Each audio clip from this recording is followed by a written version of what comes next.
अब देखिए, इससे केमिकल काइनेटिक्स से रिलेटेड जितने भी क्वेश्चन होंगे, मेरा प्रयास रहेगा कि आपको सारा अवेलेबिलिटी मिल जाए। एक क्वेश्चन है इसमें कि for the reaction 2N2O5 gives 4NO2 plus O2 if the concentration of NO2 increases by 1.6 into 10 to the power minus 2 molar in 4 seconds, calculate the following. पहला है कि rate of formation of NO2 बताइए, दूसरा rate of formation of O2 बताइए, rate of disappearance of N2O5 बताएं, और फिर finally आप रेट ऑफ रिएक्शन बताएं।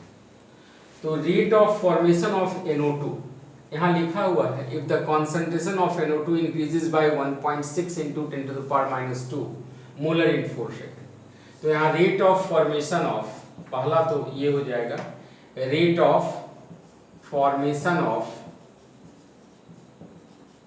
NO2 आप कैसे निकालोगे?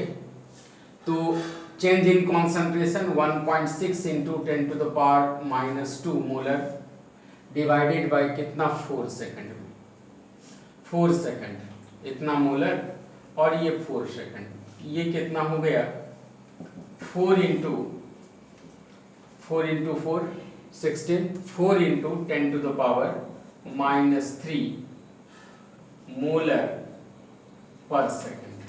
ये हो गया क्या, rate of formation of NO2। दूसरा कह रहा है rate of formation of O2 बताओ आप। Rate of formation of O2, इसके रेस्पेक्ट में rate of formation of O2। तो रेट ऑफ रिएक्शन एक्सप्रेशन से हम लोग डिस्कस किए थे कि जो उसके स्टोइकियोमेट्रिक कोएफिशिएंट होते हैं वो नीचे आ जाते हैं, डिनोमिनेटर में आ जाते हैं। तो यहाँ देखिए रेट ऑफ फॉर्मेशन ऑफ, दूसरा rate of formation of O2 अगर देखना होगा तो कितना कर देंगे, इसको किसके रेस्पेक्ट में, NO2 के रेस्पेक्ट में। ये 4 मोल NO2 और यहाँ 1 मोल ये हो गया, तो ये कितना हो जाएगा 1/4 into rate of change of rate of formation of NO2। तो rate of formation of NO2 4 into 10 to the power minus 3 is equal to DO2 divided by dt। तो ये कितना हो गया 1 into 10 to the power minus 3 molar पर second. Third question है हमारा rate of disappearance of N2O5। तो rate of disappearance